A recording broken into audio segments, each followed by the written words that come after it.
Hello, everyone, and welcome to the quarterfinals of the StarCityGames.com Baltimore Open Weekend, part of Season 1 of the 2018 SCG Tour.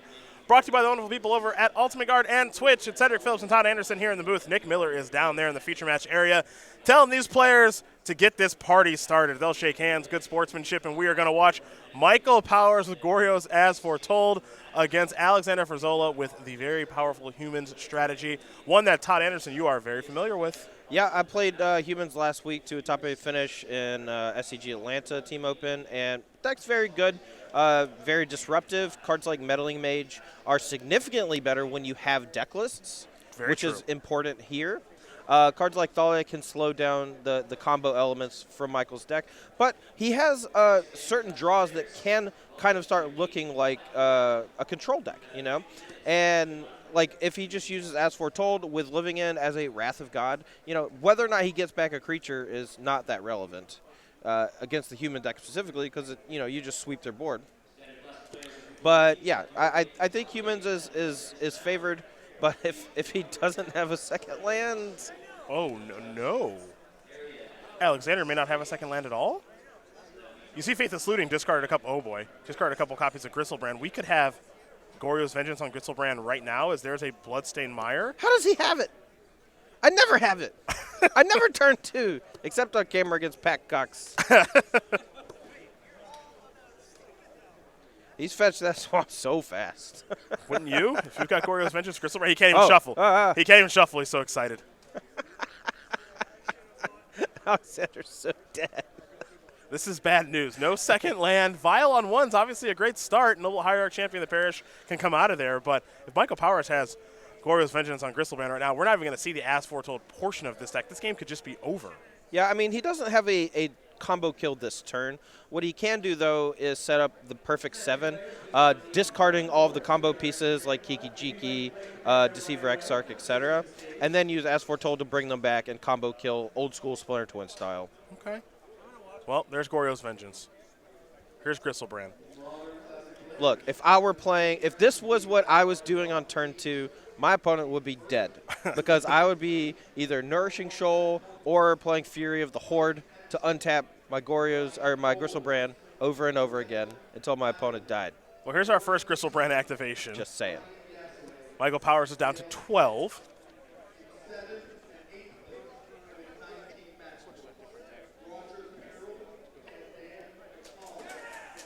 Okay, so big hit. Yep, more cards.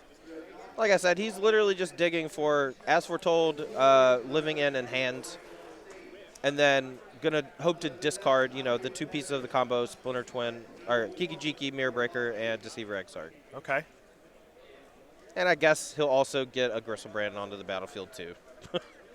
Sure. Huh. Let's take a look in a book. Yeah, Michael. It's Gristlebrand. What do I discard? Look, you get to pick 7. Keep at least 1 land. You know, keep at least 1 Goryo's Vengeance. Probably want a Lightning Axe in case they play a Meddling Mage naming As Foretold. Yep. Yeah. I mean, you get to keep the perfect 7. It's hard, though. He has 21 cards or whatever. Yeah, he's got a lot of cards in his hand. He's got to figure out which ones he does want to keep here. Oh, yeah. Let's go back. Oh, yeah, let's keep going. Maybe he needed the Kiki Jiki, you know? Well, he found one. Yep. He's at like 5. Oh, maybe he didn't. He's laughing. Oh, no, I saw one in the back. Okay. All right, move to discard. Oh, He better have a 7 set up. I'm gonna be mad if he doesn't. Taking all this time. I wonder, can he die from Champion of the Parish right now? 5 life. Yeah, he definitely can. Yeah. Double Lieutenant. Double Lieutenant. Mm-hmm. If he draws a land, Vault ticks up to 2. Lieutenant Image also does it. True. And even Thalia might slow him down enough, you know. Oh, boy. That last draw 7, a bit dangerous. It is a little risky. But, you know, your opponent missed a second land drop. You got to assume, got to go for it. Got to make sure you have the 7 to kill your opponent next turn. I think you want your land to be a basic. Oh, yeah, 100%. Mountain. There's a bunch of Ancestral Visions in hand. Yeah, you don't need those. Jiki. Yeah, you don't need that. You don't need Faithless Looting, really. Probably want to keep at least 1 Goryo's Vengeance if you can. Oh, yeah. I mean, there is a lot of value to being able to go Goryo's Vengeance block with a Griselbrand. Yeah, that's a good point. It's a tough decision. I see he's kept a Goryo's. Looks like he's kept a Lightning Axe and at least a land. Not sure if he's found As Foretold and Living End yet. Boy, this deck is a hoot. Yeah, I'm pretty sure he found it. Okay. Saw 21 cards, right? Yeah. You would think. It's, over a third of the deck. And you said he should not keep Faithless Looting. Well, if he didn't find it, maybe he needs to keep Faithless Looting. Okay. Is there Simian Spirit Guide in this deck at all? I believe not. Up two. Up two. There's You're two. right. Okay. This deck is something else. I cannot contain myself. Yeah. The hardest part is figuring out, there's an As Foretold. I saw one. All right. The hardest part is to figure out what to keep.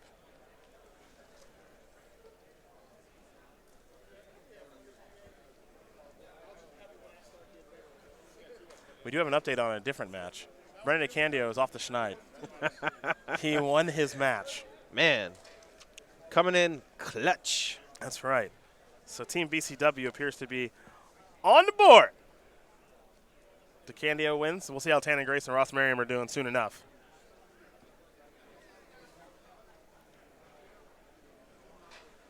All right, discarding a ton of cards. Ooh, Thirst for Knowledge. I haven't seen that one in a long time. Yeah, there's one up in there. Dude, it lets you set up perfectly. Turn 3, Thirst for Knowledge, discard Kiki Jiki and Deceiver Exarch.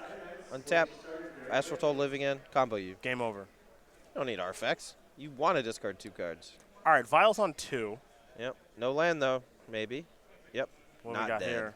Thalia. Now, that could be a problem. I assume he kept a Simian Spirit Guide if he drew one just for this specific instance. Maybe. I know he kept a Lightning Axe just in case Alexander did have a Meddling Mage. But he is at 3 life. He could also just spend 3 mana, Gora's Vengeance, a Griselbrand, and block. That's true. That does lose to Reflector Mage off the Aether Vial, though. Oh, boy. Got to be careful. Vial is up to 3. I guess As Foretold Spirit Guide doesn't even do it because you have to spend 1 for the Living End off the As Foretold. That's true, too.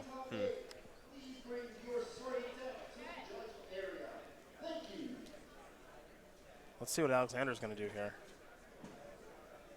If he's got Reflector Mage is not a game winner technically. It's good. How so? So Reflector Mage is a game winner if you bring back Gora's Vengeance. But if he was just like, I'll just attack. Uh-oh, what's this? Deceiver Exarch? Huh. Okay. Okay. That's not too shabby. That's not bad. Yeah, and now you can just Goryo's Vengeance next turn, get back Kiki Jiki, and kill him. He just blocks the Champion of the Parish, which is only 3 power. Ew! You blocked it. He missed. Ooh, he missed the trigger on the champion. It wouldn't. It would have just blocked the other way. Yeah. This is going to go down to 1. You are right. He would have just bought the champion if it was a 3-3 and go down to Yeah, 1. and it would have kept the Deceiver Exarch alive too. So. Gora's Vengeance, Kiki Jiki, go infinite. This is amazing. This is everything that is right about Modern right now. I'm going to make 1 million copies. I'm going to kill you. Michael Powers wins game number 1 here over Alexander Ferzola. Here's my question, real quick. I got an answer, hopefully. What are you Meddling Mage? I legitimately have no clue. There's 7 things. You want to name Goryo's Vengeance. You want to As name Foretold. As Foretold. You want to name Living End. No, you just name As Foretold. You just name As Foretold? Yeah. Okay, yeah, sure. Okay, so you name As Foretold. Goryo's Vengeance? Maybe. Sometimes. Yeah. They have Lightning Axe and Is It Charm to kill your stuff, though. Right. And then some stuff in the sideboard that we will get to. As Goryo's As Foretold does win game number 1 here over Humans. Michael Powers puts his team on the board as we are going to have a few messages from our sponsors.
back, and we prepare to take a look at some sideboards here between Michael Powers and Alexander Frzola. We're going to start with humans. That's kind of a normal one. 2 Sin Collectors, 2 Grafdigger's Cage, 2 Zathra Necromancer, a Selfless Spirit, a Reclamation Sage, Mirran Crusader, Auriok Champion, Kataki Wars Wage, Hostage Taker, Is Staticaster, Campbell Council of Allocation. Todd, you've played humans. What would your approach be from Alexander's seat? As much disruption as possible. Sin Collector, an obvious include here. Michael Powers' deck is full of instant sorceries that you can steal, and disrupting their combo alongside Kitesail Freebooter, Meddling Mage, and Thalia is exactly what you want to be doing. Grafdigger's Cage, awkwardly, does not work against Living In. It's a very weird interaction. Don't bring it in. even though it stops Goryo's Vengeance, I don't think I would bring it in. Okay. Well, I'm going to go to Michael Powers, who's got 3 Collective Brutality, 2 Gonti, Lord of Luxury, 2 Anger of the Gods, 2 Engineering Explosives, 2 Repeal, 2 Sorcerer's Spyglass, a Nimble, Obstructionist, and a Dispel. Angers, maybe? I don't know, man. I've been staring at this sideboard for about 2 minutes while we were on break. I think it's just Anger of the Gods. Engineering Explosives doesn't do much because the casting cost is very wide between 1, 2, and 3. Like it's 12, 12, 12 or whatever with the creatures. Or very similar to that. With Phantasmal Image gumming things up because it can copy whatever. Repeal seems okay as just another way to get Meddling Mage off the battlefield for a turn, though it looks pretty bad against an active Ether Vial, so normally you'd want to just target Ether Vial. I don't know. That's about it. All right. Well, those are the options there for both players. None of this matters if Michael Powers does what he did last game. I'll tell you that much, which was just a straight-up beatdown. Well, if Alexander Frzola had hit his second land drop and cast a Thalia on turn 2 after putting a Champion of the Parish on the battlefield with Ether Vial, that game would have been significantly different. That I agree with. So, I mean, as long as humans does its thing, has an aggressive start, a little bit of disruption, that's all the deck wants to do, Got a little update in this match where we got James Liu with Black Green Constrictor. He's up a game here over Brad Goodkin. Told ya. Blue, white, Historic. Well, fair enough. Fair enough. But now all I need is for Sultai Delver to 2-0 Food Chain, and then... All right. Alexander. He's on the play. 11 mana plays a Cascade Bluffs.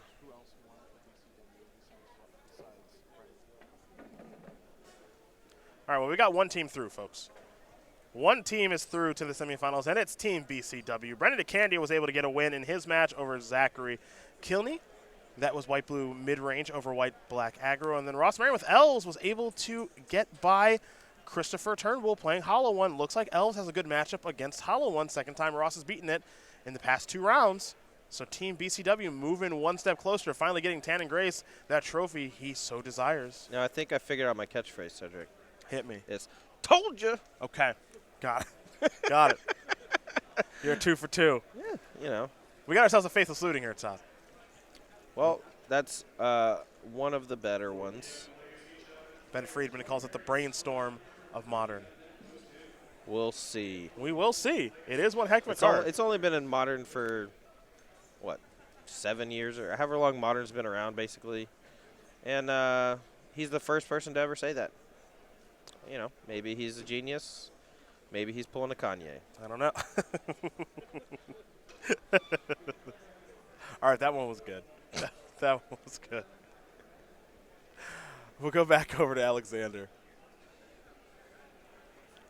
There's an unclaimed territory, likely naming humans. And now, we'll see a champion of the parish under the battlefield. And the follow-up here will be a Kitesail Freebooter trigger on the champion. So, this is a really nice start here for Alexander. You're going to see a hand here from Michael Powers. It's got an Izzet Charm. It's got a Cascade Bluffs. It's got a Swamp. As for Told and a couple of other lands there, he's a little bit flooded out right now is Michael Powers. Yeah, he discarded a couple lands off the Faithless Looting too. Taking the Izzet Charm's a no-brainer.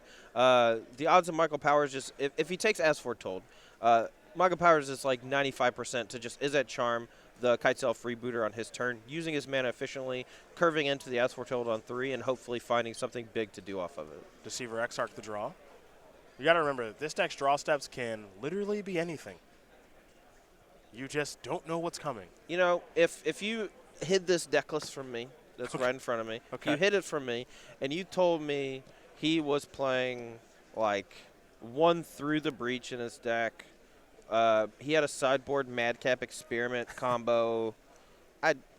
Sure, Totally normal. believe you. Yeah. You see that all the time. I mean, I do it pretty often.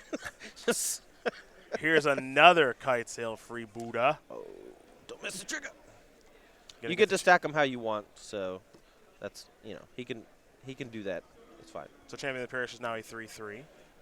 Freebooter's going to take Ask Foretold, leaving Michael Powers with lands and Deceiver Exarch. The other thing about this Humans deck that is very scary is that the clock is very fast. As here's an attack for 4. Michael Powers is going to fall down to 16.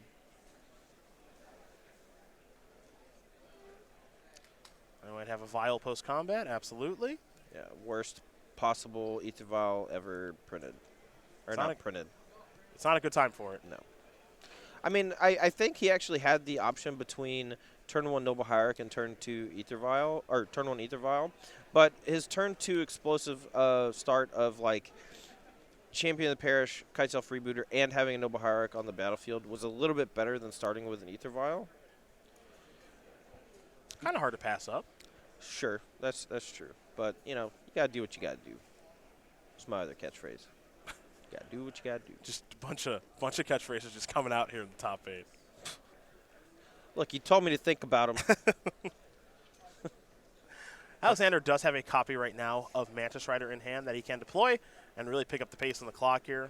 That'd be for 2, 3, maybe 3, 4, 5, 6, 7. It could be an attack for 9. It could be a 2-turn clock right away. Mantis Rider ends games quickly, folks. Oh, it sure does. It is one of the better cards to copy with Phantasmal Image. It was an MVP for me last weekend. Now, importantly, though, putting the Mantis Rider on the battlefield this turn pumps Champion of the Parish up to 4 power, which means that Deceiver Exarch will not be able to block it. So if he wants to prevent the most damage, he very likely has to target the Champion of the Parish. All right, well, here is a Selfless Spirit. Not great against the living end aspect of things. True. Although you can sacrifice it in response and it comes back. It's true. Also, it preemptively stops things like Anger of the Gods. Here's an attack for 2. I really hope Michael's draw step last turn was a Simian Spirit Guide, and his draw this turn is Kiki Jiki Mirror Breaker. Well, let's see what his draw step is. Just perfect kill you. He's got Deceiver Exarch in hand. Didn't get a great look at what he drew. He's got Faithless Looting hiding out in the graveyard. This will be a Cascade Bluffs. We all knew about that one already. It's like another Deceiver Exarch and a blue card that I cannot tell.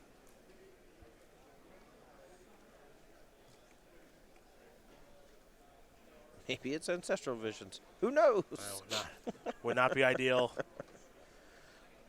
Another Deceiver Exarch can buy him some more time. Functionally, though, not doing a whole lot against the flying creatures from Frizzola's side.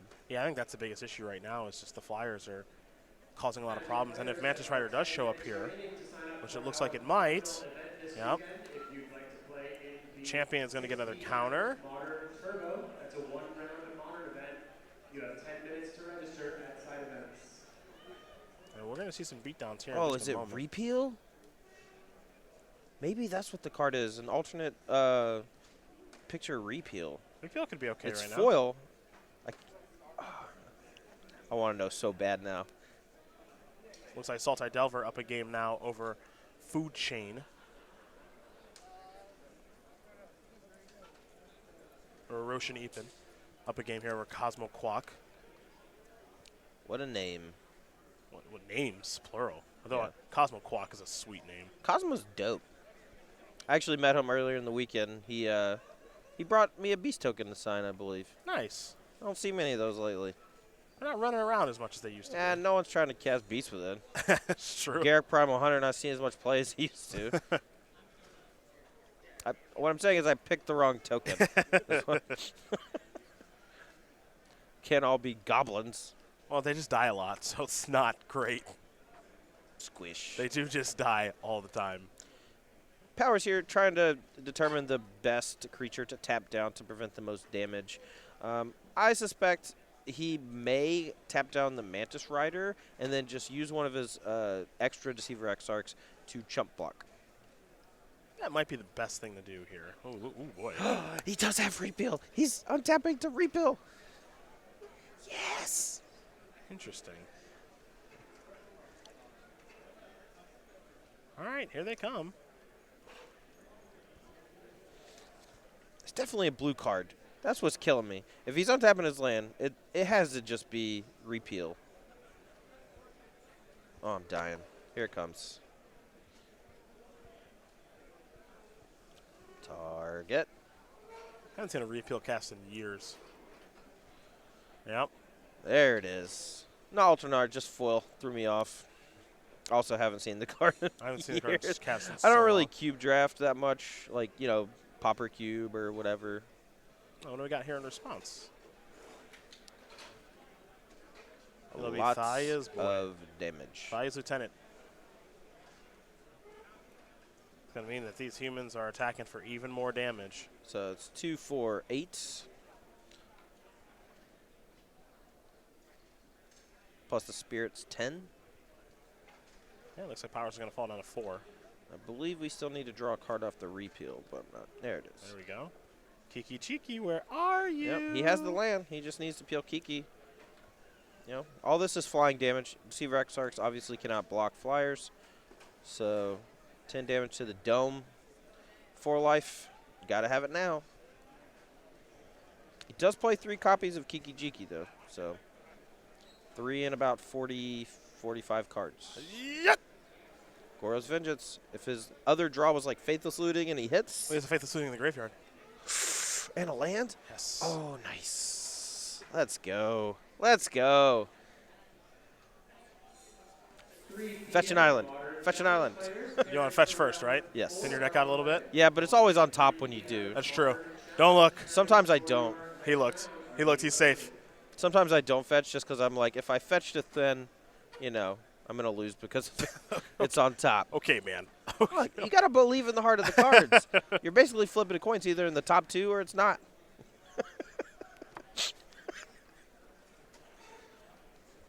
All right, 2 looks with this flashback on Faithless Looting. 2 mana Goryo's Vengeance in the graveyard, or in hand, to bring back Kiki Jiki from the graveyard. This is it. This could be the end of the match for Alexander Ferzola if Michael Powers hits. And it's that or bust, you know. I don't think he has a 2-card combination that sweeps the board for 2 mana. No, I think it's got to be here. 1, 2. Show me Kiki Jiki. Show me a red card. Nope, Not nope, there. nope, All right. Alexander Ferzola. It was the next card. It was the next, Next card. Alexander Ferzola is going to win game number 2 here over Michael Powers. Humans and Goryo's As We're Told are getting ready for a third and final game. And we'll do a quick 1-minute break. We'll be back for the third one.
back, and we're getting ready here for game number 3 between Alexander Ferzola and Michael Powers. Humans versus Goryo's As Foretold. You picked it at home. That's why we're watching it.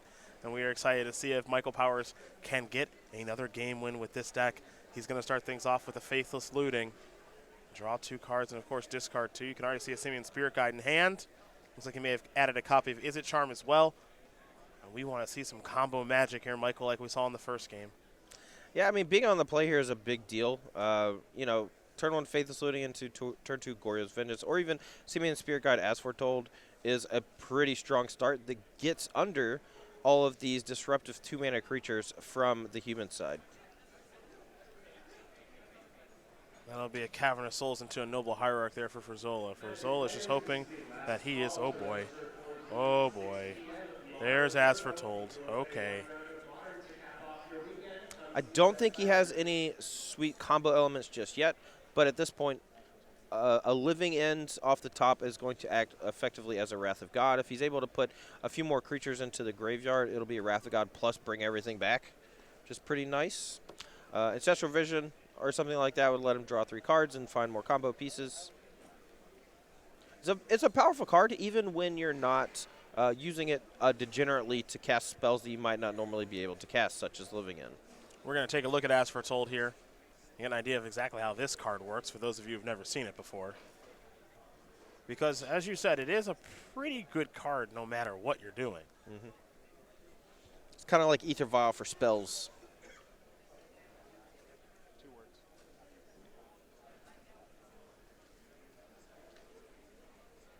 That's a good way to put it. Yeah, I mean, there aren't any 0-mana creatures that, wrath the board and bring your entire graveyard back. But You're going to see an attack here with Noble Hierarch. Thalia before the Noble Hierarch. As Foretold says, at the beginning of your upkeep, put a time counter on As Foretold. Once each turn, you may pay 0 rather than pay the mana cost for a spell you cast with converted mana cost X or less, where X is the number of time counters on As Foretold. So, 1 counter on it now. yeah, Thalia hurts it a little bit. It looks like he actually drew the Living End. So if he hits a big creature here, he can either play land or pitch Spirit Guide, and then play the Living End for 1 mana off of the As Foretold, which will sweep the board and bring back some creatures. Kiki Jiki is going to. I think the game is over. The game is over. The game is over. Is there a Deceiver Exarch? The in game is graveyard? over. The game is over. The game is Oh over. The game is my. over. The game is over. The game is over. You are dead. The game is over. Okay. Oh, we did it through Thalia on game- turn 3. On turn 3, the game is over. All right. That is. That's game, boys. That's game. Bron.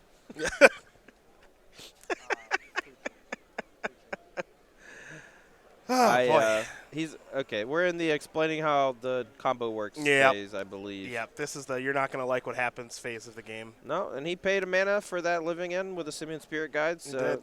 And he hard cast. He hard cast Faithless Looting, yes. and now he's using the As Foretold version of Living End. And the game is over. The game is over. No slaughter packs. No, that's it. Okay. That's it, All folks. Michael Powers is going to win this match for his team as he defeats Alexander Ferzola 2-1, and that was just as fun as we hoped it would be. Good choice by our viewers at home. Yeah. Dude, Good I choice. don't care what anyone says. That's good for business. That's just some good old magic. Hi. Just as Richard Garfield intended. Absolutely. Cosmo Quack with Food Chain. You're going to have to top that, my friend, against Roshan Ipin playing Sultai Delver. You see Roshan is currently up a game over Cosmo. I'm hoping we've still got some matches to be played there on the top shelf. It looks like we do. And you see below Black-Green Constrictor in the hands of James Liu against Brad Goodkin playing Blue-White Historic. Yeah, it looks like Constrictor and Sultai Delver both up a game, but more importantly, Cosmo Quack, Michael Powers, Brad Gooden up a match. Yes, that is certainly good for them. One of them needs to come back 2-0 from a game loss, but, certainly doable. All right, let's take a look here. What do we got going on? Cosmo Quack's got some lands, got a Mist Hollow Griffin, a Pithy Needle, a Misty Rainforest, and a Polluted Delta in hand. The lands on the battlefield, 2 tropical islands, a bayou, and an underground sea, along with, it looks like, an Eternal Scourge on the battlefield. For Roshan, I see a Tarmogoyf and an Insectile Aberration doing some attacking. Couple of lands out there, and, of course, the Thoughtseize being cast. Quack at 5, Roshan at 14. So you want to know why Food Chain is bad? Or good. Or good. What you got? Okay, well, it's bad. But I was going to say, so even if he draws Food Chain right now, the best he can do is put, like, a Mist Hollow Griffin in play. Why is that the best he can do? Because he doesn't have any of the other combo pieces. He makes infinite mana, and he casts a Mist Hollow Griffin from exile. I'm pretty sure he's about to hit the one out of his hand to the graveyard with this Thoughtseize. The Pithy Needle, not really doing a whole lot. We got Delver Seeker's Tarmogoyf smashing in. Just not the best draw right now. That's all. Sure. Pithy Needle going to go to the graveyard. I compare Food Chain and Aloran as very similar cards, where sometimes the combo comes together, you do something cool and ridiculous. Most of the time, though, you win with your Deathrite Shamans, your Baleful Shardless Agent, and Leevil. Well, let's see. Cosmo knocked his deck hoping to draw something good. He picked up a copy of Abrupt Decay. And that can take care of Tarmogoyf or Insectile Aberration. Yep. Either one. It also can't be countered, importantly, with the Abrupt Decay. If he just goes to cast Mist Hollow Griffin from exile to block Delver of Secrets. Ooh, he's getting aggressive. Oh. Okay. Eternal Scourge. Get in there. Let's go. We're going to go back over to Roshan now. That is an attack. Okay. All right. So we're going to use Abrupt Decay on the Tarmogoyf here. I don't mind it. It saves you from lethal. It is a 5-power creature. I was thinking he was going to block with Eternal Scourge, but that's not really where you want Eternal Scourge to be. You don't want it in the graveyard. Nope. If we draw Food Chain, we will turn our Eternal Scourge Food Chain board into double Mist Hollow Griffin board with an Eternal Scourge. So that's kind of cool. All right, here's another attack. Vendilion Click was the draw. I think we might just go with that instead of Mist Hollow Griffin. Though that's a little bit risky because Vendilion Click can die to Abrupt Decay. Yeah, I think I actually just like casting Mist Hollow Griffin instead.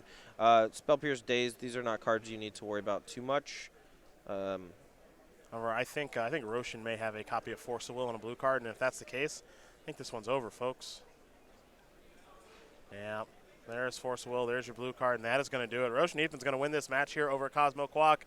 2-0. Sultai Delver will take care of Food Chain. That means we're all tied up, and we got to turn our attention to some standard Magic now as these teammates are going to huddle up and get ready for the most important match of their tournament lives so far. Back against the wall. We got Black-Green Constrictor against Blue-White Historic. What is going on here? Teferi v. Vraska. Okay. Classic battle. Gorgon versus old guy. We're going to take a look at the battlefield here, and it looks like that's all that's going on for each player. It's just a Planeswalker with a lot of loyalty. 6 p.m. Modern Turbo. Energy there for Jacob Ball. Counter means that looks like James Liu has 9 energy. We'll see which one of these Planeswalkers is better between Teferi and Vraska Relic Seeker. Oh, I know what just happened. We went to Teferi, tick up, draw, untap, settle the wreckage your entire board. Vraska stuck around. Otherwise, if the board was clear, I think Teferi would have ticked down and gotten rid of the Vraska. Well, there's a Virtuous Gearhawk. Oh, boy. Going to spread out some counters here. Pass the turn back. It looks like Brad doesn't have much going on in his hand right now, as he'll draw a card. I see a lot of white border cards in hand. I see a lot of white border cards. What's the that's bad news. That's not good news. It's not good news at all. Trying to think of a card. I mean, I guess he could just draw another Settle or Torrential Gearhulk. The Vraska is threatening right now to put Brad down to 1 life, which will leave him dead to a number of things, specifically Walking Ballista. But he also just needs to draw like a Settle the Wreckage or Torrential Gearhulk right now. Well, there is always the fear, right, that if James hasn't seen Brad's hand, obviously, Brad's got the ability to say, okay, I'm going to bluff Settle, so you can only attack with 1 creature or something like that. But then again, Vraska's Ultimate could say, I'm totally fine attacking with 1 creature. Yeah, puts you to 1. I mean, you lose the Vraska, and a disallow plus Settle the Wreckage could be disastrous. So I actually just, with the Vraska being able to just continually tick up and make threats, the Teferi, Well, the jig is up. yeah, duress makes it easy. What's that? That is Wizard's Retort. Oh, counterspell. Okay.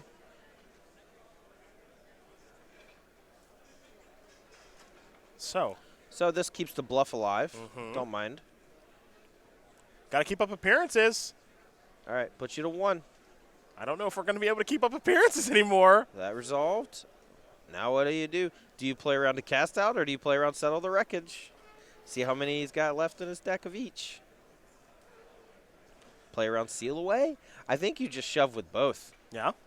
Yeah, I mean there's only like 2 or 3 settle the wreckages probably, but there's seal away, cast out, etc. Show you lands. Show you lands. Show Yeah. you lands. James Liu going to win this match here over Brad Gutkin. 2-0. Those players will shake hands. Great sportsmanship between all 6, and one heck of a match, too. Unfortunately, we aren't going to get to watch more of Michael Powers.